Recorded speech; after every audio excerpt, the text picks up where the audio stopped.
নবজাতক শিশু জন্মগ্রহণ করার পর ইসলামী শরিয়া অনুযায়ী 5টি কাজ করা যারা আপনজন আছে তাদের জন্য অতীব জরুরি।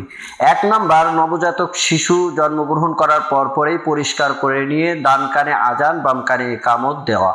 2 নাম্বার, বাচ্চার তাহনিক করা, তৎক্ষণাৎ বাচ্চার মুখে একটু মিষ্টি খাবার দেওয়া, কোনো আল্লাহওয়ালা কোনো আলেম ওলামার মুখে লালাযুক্ত কোনো মিষ্টি খাবার বাচ্চার মুখে সর্বপ্রথম ওই খাবার দিয়ে দেওয়া, এটাকে তাহনিক বলা হয়।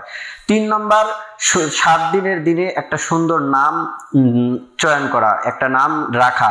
এই নামটা আগেও চয়ন করতে পারবে, কিন্তু রাখা 7 দিনের দিনে। এবং 7 দিনের দিনে মাথার চুল ফেলানো, চুল ফেলে ওই চুল পরিমাণ চাঁদি আল্লাহর রাস্তায় সদকা করে দেওয়া। 1000 থেকে 1500 টাকা এখন দাম হবে, এরও কম হবে, এই পরিমাণ টাকা আল্লাহর রাস্তায় সদকা করে দেওয়া। 5 নম্বরে আকিকা করা। আকিকা হচ্ছে যদি ছেলে হয় 2টা বকরি, আর যদি মেয়ে হয় তাহলে একটা বকরির মাধ্যমে আকিকা সম্পূর্ণ করা।